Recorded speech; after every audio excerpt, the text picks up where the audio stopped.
आदरणीय अध्यक्ष महोदय, एक ऐसा व्यक्ति आज हमें अध्यक्ष के रूप में प्राप्त हुआ है जो शालीनता, शिष्टता, सौम्यता का अथाह सागर है और सागर अपनी मर्यादा भी कभी नहीं तोड़ता है। अध्यक्ष महोदय, मैं उम्मीद करता हूं कि छत्तीसगढ़ सुनामी बाहर से आके सागर को दबाव नहीं डालेगा। सागर तो शांत रहता है, लोगों के लिए आकर्षण का केंद्र रहता है। आपका लंबा राजनीतिक अनुभव है अध्यक्ष महोदय। आप विधायक थे मध्य प्रदेश में, आप लोकसभा के सदस्य बने, अटल बिहारी वाजपेयी जी के मंत्रिमंडल में मंत्री बने, फिर 2.5 साल बाद आपको इस्तीफा मांगा गया, आपने इस्तीफा दिया, आपको प्रदेश भेजा गया, आप प्रदेश अध्यक्ष बने भाजपा के, फिर आपने 15 साल तक के इस प्रदेश की सेवा की।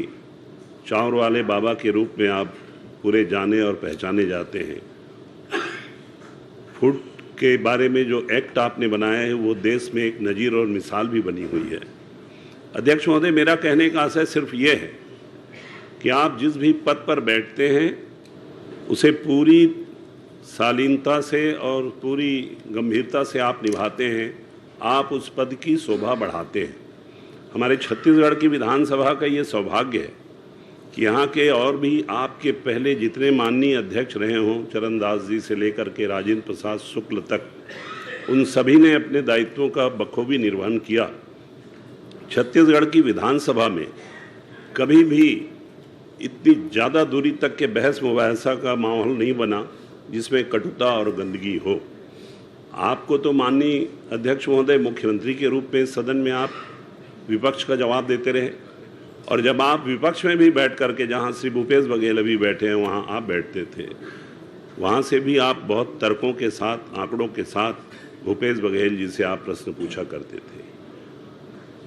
पात्र बदल गए, जगह बदल गया, लेकिन हम आशा करते हैं कि हमारे यशस्वी मुख्यमंत्री श्री विष्णुदेव साय, जो एक सुदूर आदिवासी अंचल के आदिवासी परिवार के हैं, जिनका राजनीतिक अनुभव है, उनके द्वारा भी, इस पक्ष के द्वारा भी विपक्ष का सम्मान आपके माध्यम से हमारा पक्ष जरूर करेगा, क्योंकि आप हमारी खूबसूरती हैं।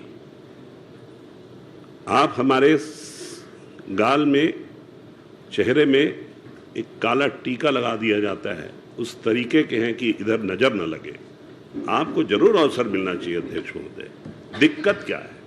विधानसभा की जितने सत्र हो सकती हैं ज़्यादा से ज़्यादा आप बुलाने की कोशिश करिए।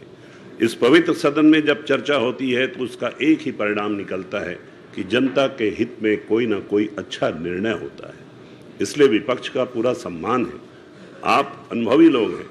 आदरणीय महन जी जब अध्यक्ष थे, अध्यक्ष महोदय, कोरोना का भयंकर प्रकोप था। हम कांच के घेरे में गिरफ्तार होकर के सरी के बैठे थे, लेकिन हमारी जान की रक्षा करके भी सदन की मर्यादा को बनाना, चलाना, ये चुनौतियां थी। कुछ काम वो चाहते थे भी वो नहीं कर पाए क्योंकि कोरोना का पीरियड था, लेकिन अभी तो सब कुछ ठीक है।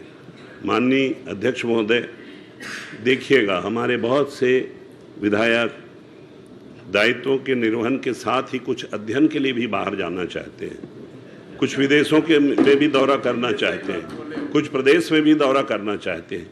भेजिए ना माननीय अध्यक्ष महोदय। और आपको तो मैं आज तक के कभी गुस्से में देखा ही नहीं।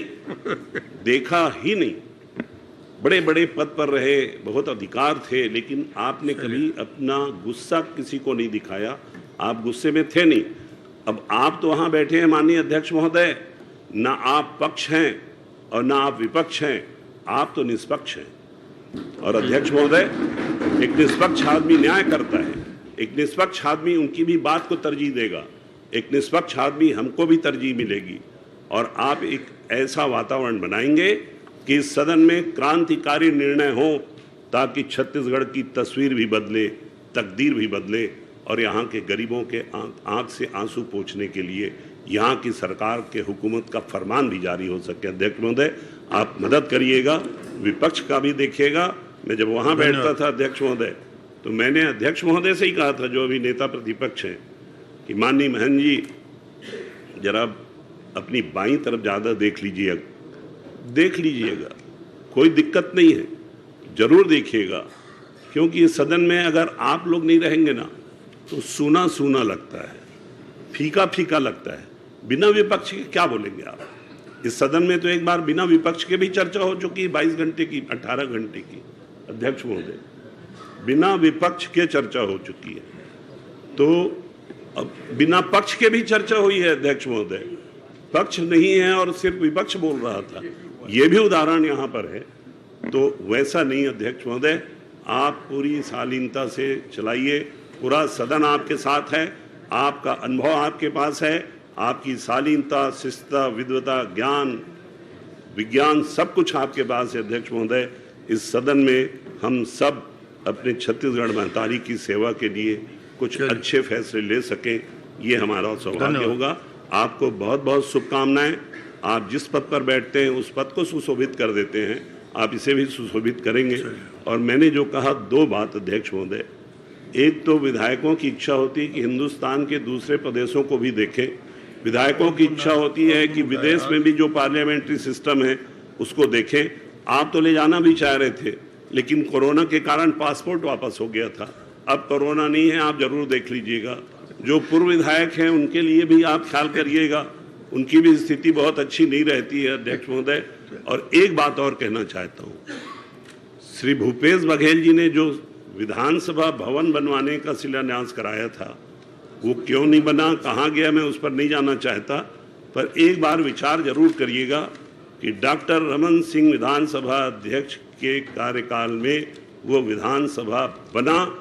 ये यहाँ पर एक इतिहास भी बनना चाहिए, क्योंकि पार्लियामेंट की भी बिल्डिंग बनी उसी के संगे शुरू हुआ था, लेकिन ये नहीं बना है। तो इसको भी आप विचार करिएगा। बहुत बहुत आपको